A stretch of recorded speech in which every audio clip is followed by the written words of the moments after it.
전능하신 하나님 주께 감사드리세. 날 위해 이 땅에 오신 독생자 예수, 나의 왕과 뜻하게 주를 사랑합니다. 날 위해 이 땅에 오신 독생자 예수. 성도 여러분 안녕하십니까? 하나님의 은혜를 구하며 주님 앞으로 나오신 여러분들을 진심으로 환영합니다. 이 시간 하나님의 선하신 얼굴을 뵙고자 이 자리를 찾아오신 여러분 모두에게 하나님께서 준비하신 놀라운 축복이 여러분 모두와 함께 하시기를 간절히 소망합니다. 오늘 이 아침에는 사울을 변화시킨 하늘의 빛이라고 하는 제목으로 하나님의 말씀을 전하도록 하겠습니다. 사울이 주의 제자들을 대하여 여전히 위협과 살기가 등등하여 대제사장에게 가서 다메섹 여러 회당에 갈 공문을 청하니, 이는 만일 그 돌을 쫓는 사람을 만나면 물론 남녀하고 결박하여 예루살렘으로 잡아오려 함이라. 사울이 행하여 다메섹에 가까이 가더니 호련히 하늘로서 빛이 저를 둘러 비추는지라. 땅에 엎드러져 들음에 소리 있어 가라사대 사울아 사울아 내가 어찌하여 나를 핍박하느냐 하시거늘 대답하되 주여 니시오니까. 가라사대 나는 내가 핍박하는 예수라. 내가 일어나 성으로 들어가라 행할 것을 내게 이를 자가 있느니라 하시니, 같이 가던 사람들은 소리만 듣고 아무도 보지 못하여 말을 못하고 섰더라. 사울이 땅에서 일어나 눈은 떴으나 아무것도 보지 못하고 사람의 손에 끌려 다메섹으로 들어가서 사흘 동안을 보지 못하고 식음을 전폐하니라. 아멘. 오늘 성경 본문은 바울의 회심 사건을 다루고 있습니다. 교회를 핍박하고 그리스도인을 괴롭히며 그들을 잡아 가두는 것이 그의 삶의 최고의 목표였던 이 사울이 예수님을 만난 사건을 성경은 우리에게 보여주고 있습니다.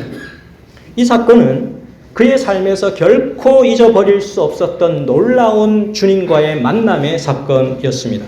그래서 사도 바울은 다메섹 도상에서 만났던 이 예수님과의 그 첫 만남, 이것을 한순간도 잊지 않고 그의 생에 늘 떠올리면서 살아갔습니다.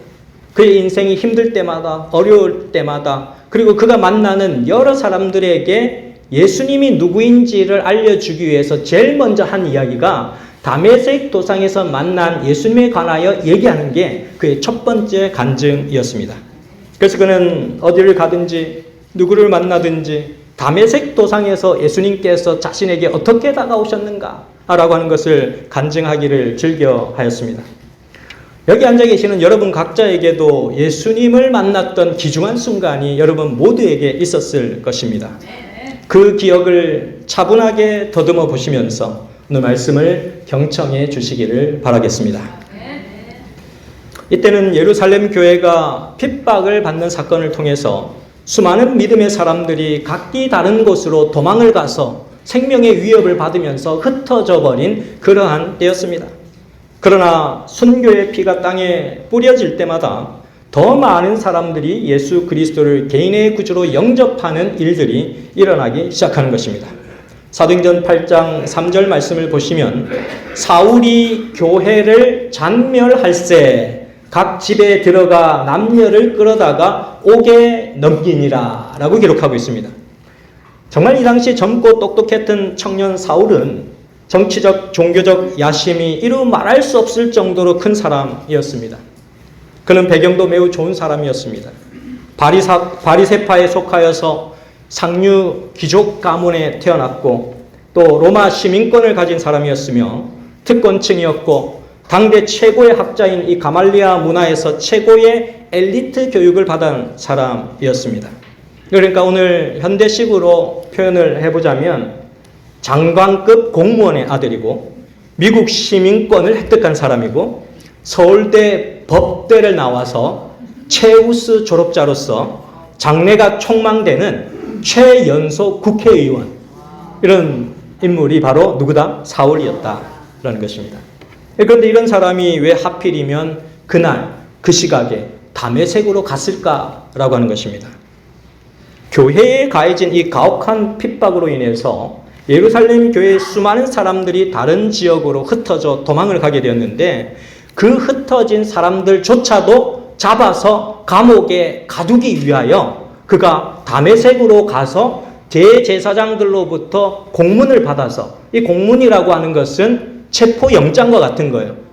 하나님을 믿지 않고 예수라고 하는 사람을 믿는 사람들을 다 잡아서 옥에 가두기 위한 공식적인 문서를 받기 위하여 다메섹 도상으로 가는 것입니다. 예루살렘 교회의 많은 사람들이 이제 그곳에 흩어져서 그의 증언들을 통해서 순식간에 수많은 사람들이 괘씸하는 사건이 일어났기 때문에 이제 그들을 잡아서 가두기 위해서 그곳으로 가고 있는데, 사도행전 113페이지는 이렇게 얘기를 하고 있습니다.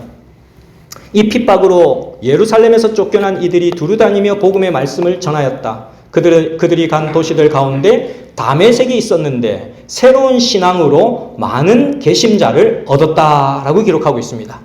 핍박을 하면 그 예수님을 믿는 사람들이 적어지고 없어져야 되는데, 예수 믿으면 너 죽어? 이렇게 하면 사람들이 벌벌 떨고서는 예수 안 믿을게요 이렇게 해야 되는데, 너 죽어? 하니까 더 열심히 예수님을 믿고 목숨을 내놓고 예수님께 나아가는 사람들이 점점점 많아지는 거예요. 그 다메섹이라고 하는 그 도성도 그렇게 많은 사람들이 예수님을 믿는 사람들이 나타났기 때문에 사울은 그곳에 가서 그 예수님을 공개적으로 고백하는 사람들을 잡아다가 옥에 가두기 위해서 그곳으로 가게 되는 것입니다. 그런데 그는 다메섹으로 가는 도중에 더 큰 정치적인 야심을 키워가고 있었을 것입니다. 예루살렘에서 그가 예수 믿는 사람들을 잡아다가 옥에 가둔 공로로 그는 공식적으로 그리스도인을 체포할 수 있는 권한을 다 받은 것입니다. 그래서 그가 다메섹으로 가서 이제 더 많은 그리스도인들을 잡아서 옥에 가두게 된다면은, 이것은 정치적으로 종교적으로 그는 정말 탄탄한 입지를 세우는 것입니다. 똑똑하고 야심찬 사울이 정말 똑똑하게도 신생 종교인 예수라는 사람을 믿는 그 신흥 종교를 믿는 사람들은 다 잡아서 이제 그렇게 큰 공로를 세웠으니, 이 사울은 정말 이제 위대한 정치적인 종교적인 지도자가 될 수 있다라고 하는 그런 정치적인 야망을 가지고 그가 그렇게 다메섹으로 가고 있는 것입니다. 사도행전 9장 1절에 그런 사울의 모습을 어떻게 표현하고 있는가? 사울이 주의 제자들을 대하여 여전히 위협과 살기가 등등하여 대제사장에게 가서라고 기록하고 있습니다. 위협과 살기가 느껴지는 사람 만나보신 적 있습니까? 눈빛만 봐도 서늘해지고, 너무 무서운 눈초리로 사람을 쳐다보는 그런 사람들을 만나보신 적이 있으신지 모르겠습니다. 저는 초등학교 5학년 때 그런 눈빛을 한번 마주쳤습니다. 초등학교 5학년 때 저희 사촌 누님이 저희 집에서 가까운 거리에, 지금 거리에 살고 있었는데, 누님께서 부산시청에 근무를 하고 있었기 때문에 저희 누님께서 혼자 이제 시골에서 올라오셔가지고 이제 저희 집 근처에 방을 얻고 그렇게 출퇴근을 하면서 이제 일을 했는데, 어느 날 밤에 도둑이 든 거예요. 그 혼자 사는 사촌 누님 집에 도둑이 들었는데, 칼을 들이대면서 있는 돈을 다 내달라고 하니까 겁이 나가지고 있는 돈을 다 내줬어요. 그리고는 이 도둑이 유유히 사라졌습니다. 사라졌는데, 이제 그런 얘기를 이제 저희 집에 와서 부모님께 막 털어놓고 얘기를 하니까 부모님들이 이제 생각을 하다가 도둑은 3일 만에 다시 온다더라. 그런 얘기를 하면서 3일째 되는 날에 이제 저희 누님이 저 위로 4분이 계시는데, 저희 누님 4명과 또 제 막내인 저 아들이라고 5학년인데 저를 아들이라고, 정근이 네가 가서 같이 사촌 누나와 같이 자야 된다, 이렇게 해가지고 보낸 거예요. 그래가지고 사촌 누님 댁에서 이렇게 다 9시부터 가가지고 이제 딱 잠을 자고 막 얘기를 하고 이렇게 하면서 기다리는데 12시까지 아무런 조짐이 없는 거예요. 도둑이 올 조짐이 안 보이는 겁니다. 그래서 이제 저도 졸립고 막 이렇게 하는데 한 12시가 넘어가니까 사부사부사부사부 하는 소리가 들리는 거예요. 그래가지고 저희 누님들도 왔다 이러고요. 그래가지고 정근아 일어나 빨리 왔다 그래요. 그래가지고 저도 눈이 탁 깼습니다. 그래가지고 이제 시간은 막 흘러가는데 뭐가 어두운 그림자가 이제 그 문가에로 이렇게 들어오면서 사부작사부작 하는 소리가 들리는 거예요. 그래가지고 어떻게 할까? 이 안에서는 저희 누님들하고 저하고 이렇게 막 하는데 저는 그때 쌍절곤을 들고 갔는데 도둑이 왔다는 소리만 듣고 너무 놀래가지고 입이 덜덜덜덜 떨리는 거예요. 그래갖고 누님들이 우리 정근이 업고 내가 큰 누님이 정근이 내가 업을 테니까 둘이 다 따라서 와라 하나 둘 셋 하면은 문을 확 열어 제치고 다 도망가자 막 뛰어라 그렇게 한 거예요. 그래서 하나 둘 셋 하고 막 뛰어가지고 도둑이야 하면서 막 소리를 지르면서 그 새벽에 뛰어서 저희 집으로 왔어요. 거기서 저희 집까지는 불과 한 2분 정도 거리밖에 안 되는 가까운 거리였습니다. 그랬더니 이제 동네 사람들이 일어나고 도둑은 어딘가에 숨었겠죠. 그리고선 저희 집에 가서 저희 아버지, 어머니, 가족들 다 일어나가지고 이제 막 했어요. 근데 여기저기 다 찾아봐도 이제 도둑의 흔적은 없는데 저희 아버지께서 이제 예전에는 이제 화장실이 바깥에 있었지 않습니까? 변소라고 하면서 바깥에 있었잖아요. 그러니까 바깥에 있는 화장실에 저희 아버지께서 마지막으로 문을 확 열어 제치니까 시꺼먼 한 청년이 딱 웅크리고 있는 거예요. 그러니까 저희 아버지가 겁이 나가지고 문을 탁 열었다가 칼이나 뭐가 나올 수 있으니까 저희 아버지 문을 탁 열었다가 팍 닫았습니다. 닫고서는 잡았다! 저희 아버지가 그렇게 외치니까 이제 주위 어르신들이 오셔가지고 이제 같이 힘을 합쳐서 잡아서 그 마당으로 이렇게 데리고 왔는데 딱 끌어놓고서는 경찰에 연락해서 이렇게 막 이렇게 사람들이 이제 그런 상황이 되니까 이웃들이 다 깨인 거예요. 그 새벽에 막 사람들이 와서 웅성웅성 하면서 막 이렇게 있는 거예요. 저도 이제 초등생이지만 궁금하고 막 이래가 숨어가지고 막 쳐다보고 있는데 그 도둑이 이렇게 딱 있더니 딱 돌려가지고 제 눈을 딱 쳐다보는데 섬찟하더라고요. 야, 아무 표정이 없는 무표정에 그야말로 이 눈빛에 그 싸늘한 그 눈빛으로 딱 쳐다보는데 야, 위협과 살기. 저는 그때 이 위협과 살기가 등등하여 이 느낌이 어떤 느낌인지를 저는 조금 이해하게 됐는데 바로 사울이 그런 느낌으로 이제 다메섹을 향하여 가고 있었습니다. 사울이 다메섹으로 들어가는 어느 지점에 도착했을 때 갑자기 하늘에서 강렬한 빛이 비치는 것입니다. 그야말로 자기가 한 번도 태어나서 보지 못했던 강렬한 빛이 하늘에서부터 비춰지는 그 빛을 보고 더 이상 눈을 뜰 수가 없어서 엎드려졌습니다. 땅에 엎드려졌는데 이제 하늘에서 소리가 들리는 것입니다. 땅에 엎드러져 들으면 소리가 있어 가라사대 사울아 사울아 내가 어찌하여 나를 핍박하느냐 하시거늘. 하늘에서 소리가 들리는데 사울아 사울아 왜 너는 나를 핍박하느냐 라는 소리가 천둥 소리처럼 크게 들려오는 것입니다.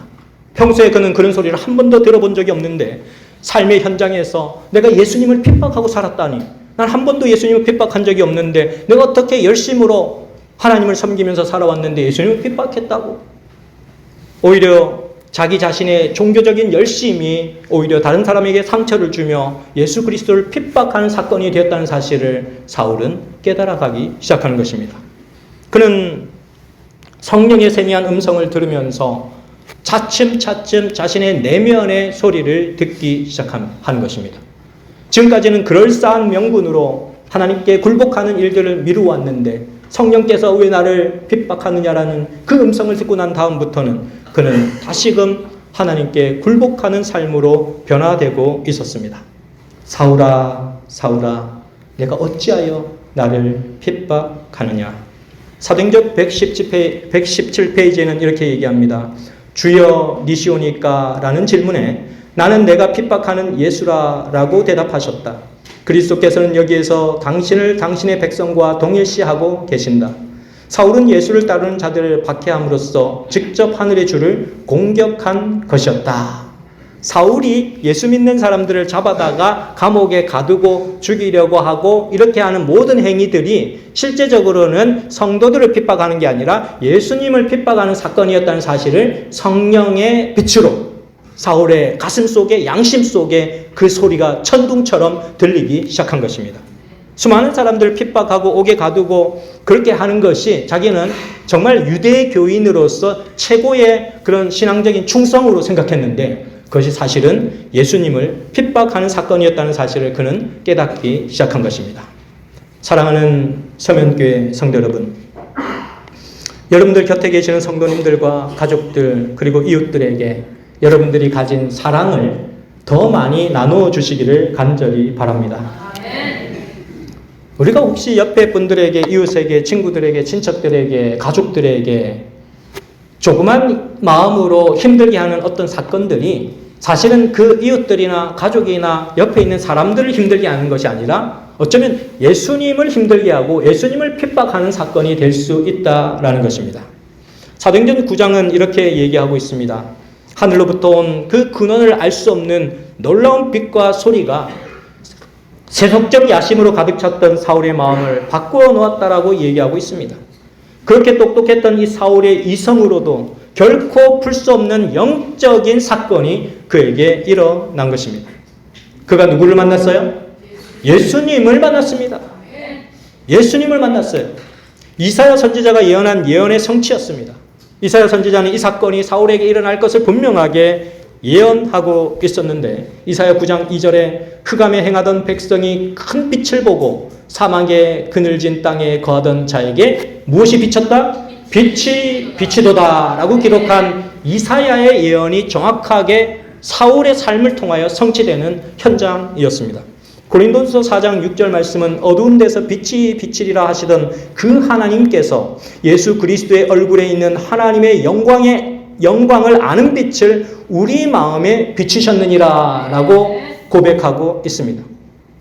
사도 바울이 다메섹 도상에서 만난 그 예수 그리스도를 떠올리면서 고린도 교회에 보내는 편지를 쓸 때에도 이 경험을 그대로 떠올리면서 그 사건을 이제 밝혀 보여주고 있는 것입니다. 그는 확실하게 다메섹 도상에서 자신을 비추었던 그 강렬한 빛 때문에 예수님을 만나게 되었다라는 사실을 그는 고백하고 있습니다. 서울 신림동 교회에 제가 학생 전도사로 2년간 봉사를 했는데요. 그때 당시에 담임 목사님은 한 분은 이승동 목사님이셨고 다른 한 분은 황충광 목사님이셨습니다. 2년을 학생 전도사를 지냈는데 첫 번째 1년째는 이승동 목사님과 함께 1년을 보냈고 두 번째 1년은 황충광 목사님과 함께 1년을 보냈습니다. 제가 금요일날 학교 수업을 마치면 지하철을 타고 삼육대학에서 한 2시간 정도 걸려서 신림동 교회에 도착을 하게 됩니다. 신림동 교회에 한 오후 2시 정도에 도착을 하게 되면 목사님은 늘 기도하고 계셨습니다. 금요일 예배를 마치면 씻고 나서 자기 전에 목사님과 사모님께서 이 목회 여정에 관한 또 내가 어떻게 신학을 공부하고 또 어떻게 목회자가 되었는지를 재미있게 말씀을 많이 해주셨어요. 그래서 학생 전도사 시절 동안 그 목사님과 사모님의 그런 간증을 통하여서 또 목회에 대한 어떤 그 사명의 불꽃을 태울 수 있는 그런 귀한 시간을 그 시간대 가졌는데 지금 되돌아보면은 참 미안하고 송구스럽고 그런 시간들인 것 같습니다. 왜냐하면 학생 전도사라고 와가지고 금요일날 와서 밥 먹고 저녁 먹고 자고 안식일날 또 예배드리고 또 일요일 아침에 학생들 새벽 기도까지 하고 일요일날 오전에 올라가는데 이틀을 그 목사님 댁에서 먹고 자고 하면서 저를 양육시켜 주신 거죠. 목회자로. 그러니까 지금 그때는 철이 없어서 몰랐는데 지금 생각해 보면 큰 헌신이었다라는 생각을 하게 되는 것입니다. 그때 듣게 된 우리 황충관 목사님의 신학과 진학의 동기 스토리는 이랬습니다. 목사님은 목회자가 되고자 하는 뜻이 없었는데 이 항춘관 목사님은 낳으신 어머니의 서원 기도 때문에 아들을 갖고 아들이 태어날 때 하나님, 이 아들은 하나님께 드리겠습니다. 하나님의 선한 종으로 평생을 주님께 드리겠습니다. 라고 하는 기도를 드린 것입니다. 그래서 목사님께서 그 서원 기도 때문에 입학을 하셔가지고 신학교를 다니고 있는데 대학을 다닐 때 참 많은 고민과 방황을 하셨다고 하셨습니다. 왜냐하면 내가 선택해서 온 길이 아니라 어머니께서 기도하고 선택하신 길을 나는 나의 의지와는 상관없이 오게 된 길인 거죠. 그렇다 보니까 많은 갈등과 생각들이 있었고 결국 신학과를 졸업할 시점에도 목회에 대한 콜링에 대한 본인의 확신이 없었기 때문에 신학교를 졸업하고 목회를 나가지 않았다고 합니다. 목회를 나가시지 않으시고 시조사에 취직을 하셨대요. 목사님께서 머리가 굉장히 명석하셔가지고 그때 당시에 야경을 돌면서 신약 성경을 마태복음부터 요한계시록까지 다 암송을 하셨대요. 마태복음부터 요한계시록까지 다 암송을 하시고 그리고 그 문해나 그 문학 쪽으로도 굉장히 탁월하셔가지고 글을 쓰시는 이런 재주가 굉장히 뛰어나셨는데 그래서 시조사에서 영어 번역도 하고 뭐 이렇게 하시면서 시조사에서 이제 취직을 하셔가지고 일을 하셨는데 여전히 나는 목회에 합당하지 않고 하나님의 부르심에 여전히 부족한 사람이다 라는 생각 속에서 목회를 나가지 못하고 있었고 또 그러다가 필리핀으로 이제 유학을 가셨대요. 그러나 성경 말씀을 좀 더 체계적으로 공부하고 좀 더 확실하게 공부를 해서 이러한 것들을 더 사람들에게 나누어 주어야 될 그런 마음을 가지셨기 때문에 필리핀으로 자비 유학을 갔습니다. 그리고 거기서 석사 과정을 하고 이제 박사 과정을 하시기 위해서 독일로 가셨어요. 그 당시에 독일에 가장 권위 있는 이제 신학자 밑에서 이제 박사학위를 공부를 하고 있었는데 30대 초반 시간이 흘렀습니다. 30대 초반에 이제 박사 공부를 하면서 굉장히 성령 하나님의 인도하심을 받으면서 완전히 거기서 자아가 다 부서졌다라고 얘기를 하시더라고요.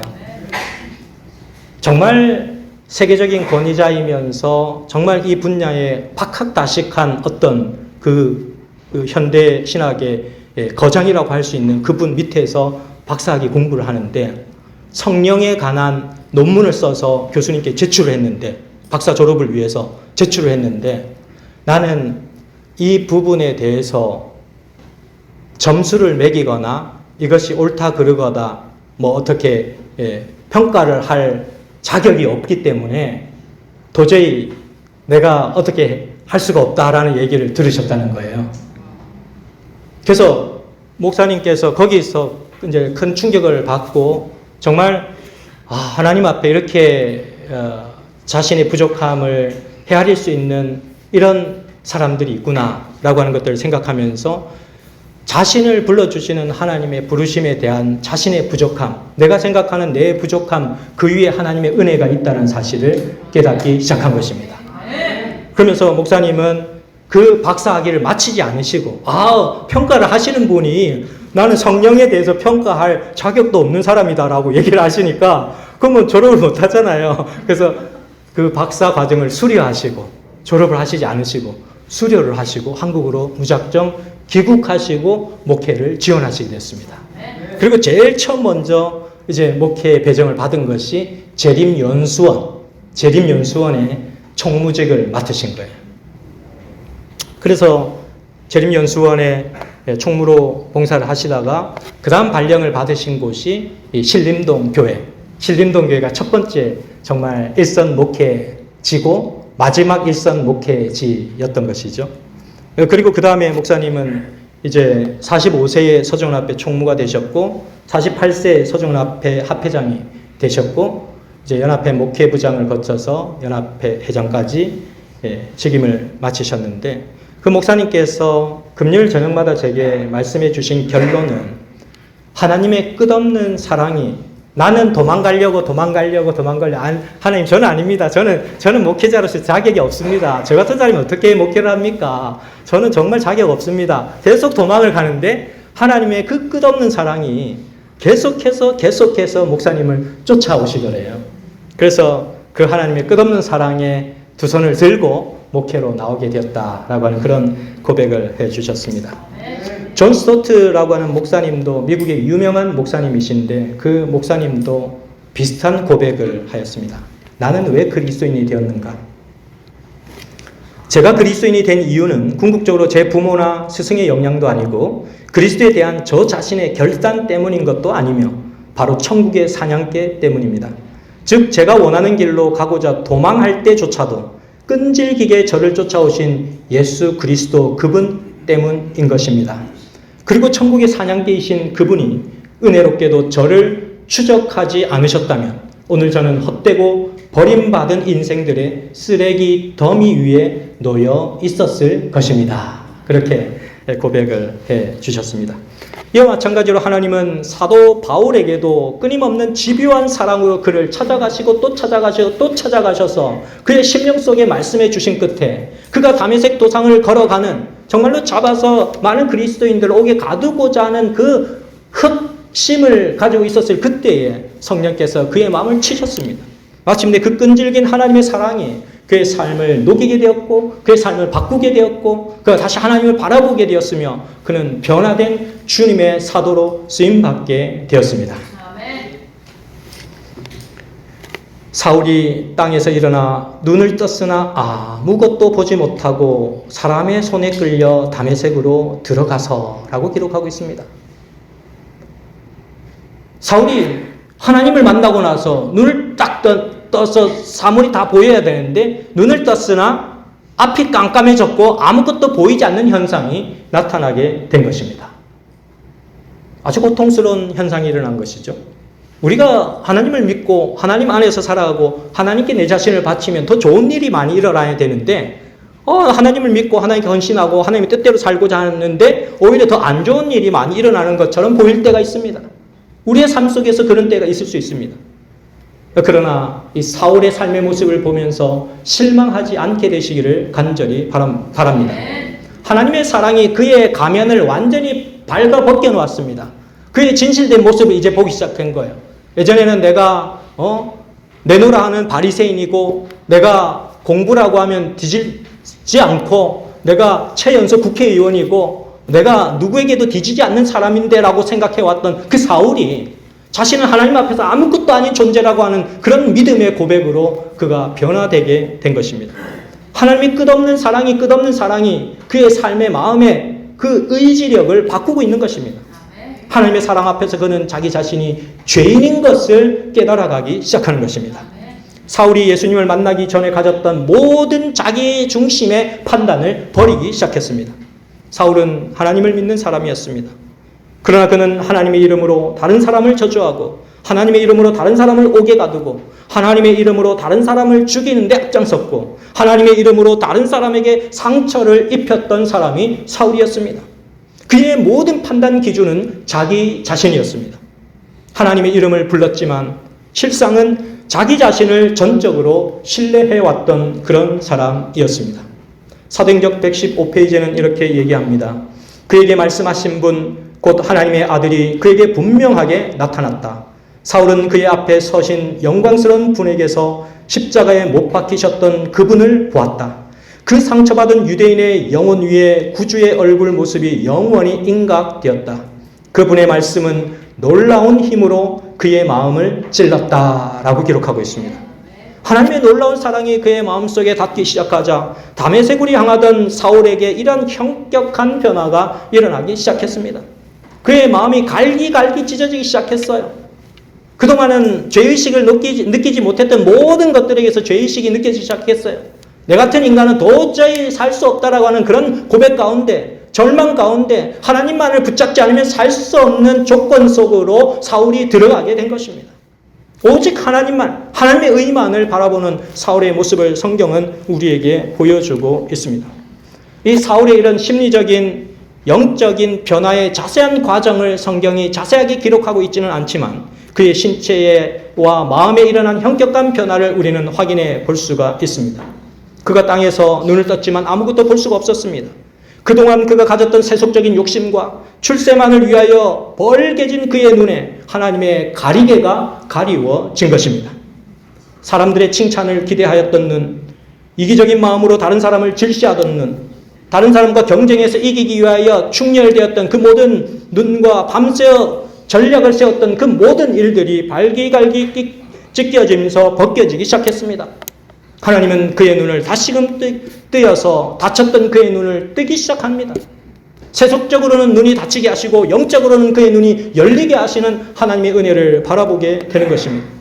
그가 영적으로 눈을 뜨게 되자 알게 된 것은 자신은 죄인 중에 죄인이라는 것입니다. 그래서 디모데전서 1장 15절에도 그는 자신에 대하여 그렇게 고백합니다. 죄인 중에 내가 괴순이라. 이 많은 세상에 죄인들이 있지만 이 많은 세상의 죄인들보다 내가 최고로 나쁜 죄인입니다. 죄인 중에 최고의 죄인입니다.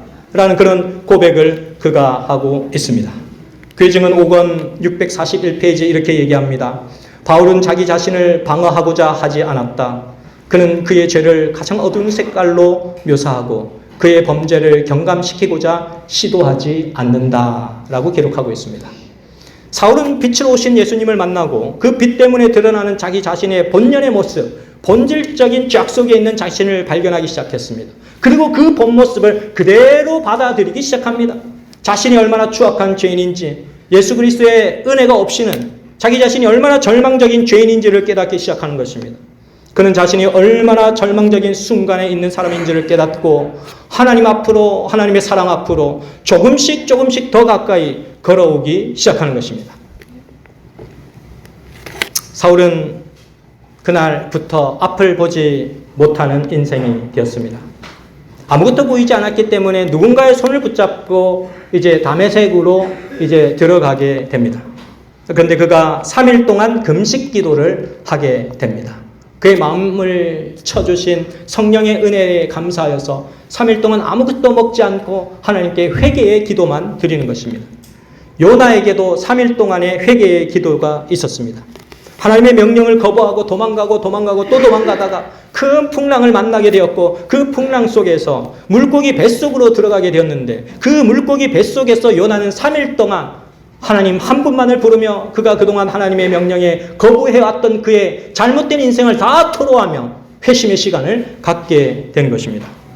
아브라함이 하나님으로부터 이삭을 제물로 바치라는 음성을 들었을 때 그는 3일 동안 하나님께 금식하며 기도를 합니다. 그는 한숨도 자지 못하고 자기 자신의 사랑하는 독자 아들 이삭을 제물로 드리라고 하는 그 끔찍한 소리를 듣고 하나님께 기도를 드리는 것입니다. 하나님, 저에게 무슨 잘못이 있습니까? 하나님, 저의 무슨 허물이 있습니까? 하나님, 저 자신을 온전히 돌아봅니다. 하나님께서 그 말씀을 하신 이유가 도대체 무엇입니까? 라고 금식하며 3일의 기도의 시간을 보내고 있었습니다. 사도 바울도 마찬가지였어요. 그의 인생에 이르러는 그야말로 전혀 생각지 못했던 그의 시력이 완전히 상실되어지는 그 끔찍한 사건을 그는 이해할 수가 없었습니다. 하나님께 그의 삶의 모든 것들을 털어놓기 시작하는 것입니다. 사도행전 119페이지는 이렇게 얘기합니다.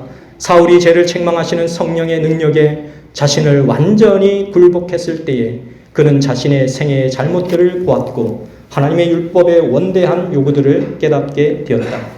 자신의 선한 행위로 의롭다고 확신한 거만한 바리새인이었던 사울은 이제 어린아이와 같은 겸손과 단순함을 가지고 하나님 앞에 부복하여 자신의 무가치함을 고백하고 십자가에 달리신 부활하신 구주의 공로를 간구하였다.